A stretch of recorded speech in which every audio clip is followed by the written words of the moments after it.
Bismillahirrahmanirrahim. Assalamualaikum warahmatullahi wabarakatuh.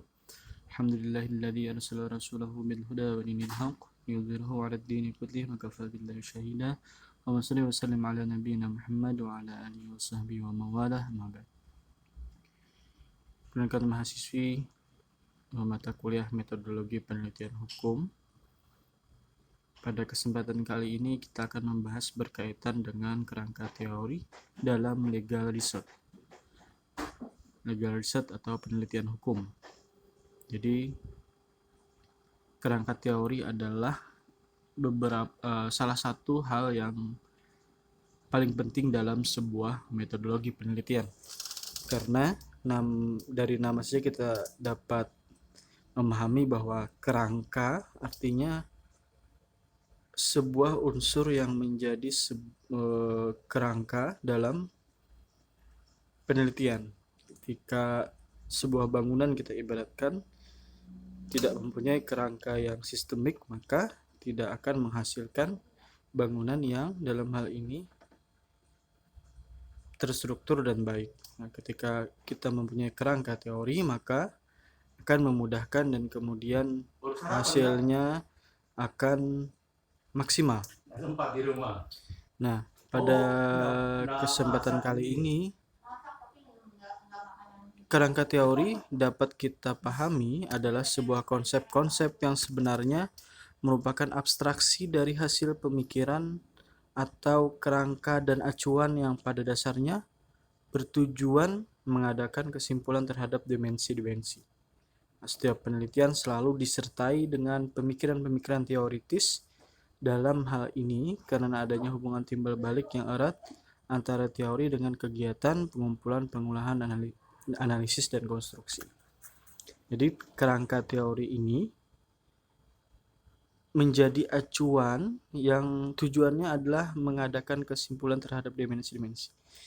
Nanti ketika penelitian sudah selesai dilaksanakan, kerangka teori ini akan dipakai dalam menjadi pisau analisis untuk membahas hasil pembahasan daripada penelitian itu.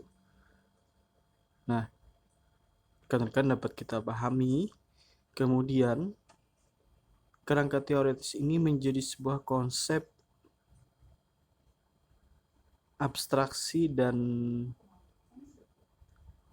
menjadi sebuah bangunan yang harus dibentuk di awal penelitian. Jadi kalian harus memilih ketika sudah merumuskan masalah, kemudian merumuskan masalah, kemudian judul sudah terbentuk, maka yang selanjutnya kalian harus cari adalah teori apa yang akan dipakai dalam penelitian kalian, sehingga nanti penelitian itu tidak bias dan tidak multitafsir karena kalian sudah mempunyai pisau analisis daripada penelitian kalian. Nah, selanjutnya teori dapat kita definisikan sebagai seperangkat proposisi yang terintegrasi secara sintaksis. Sintaksis itu yang mengikuti aturan tertentu yang dapat dihubungkan secara logis atau dengan lainnya dengan data dasar yang dapat diamati. Jadi teori nantinya akan mengintegrasikan dalam hal ini penelitian kalian, masalah kalian dengan hasil penelitian dengan hubungan yang dapat dipahami secara rasional atau logis, dan fungsinya sebagai wahana untuk menjelaskan fenomena yang diamati. Jadi ketika kerangka teori ini menjadi pisau analisis, misalkan saja contoh penelitian, misalkan ada judul pencegahan pernikahan usia dini dalam perspektif maqasidus syariah. Nah, yang menjadi kerangka teorinya adalah maqasidus syariah.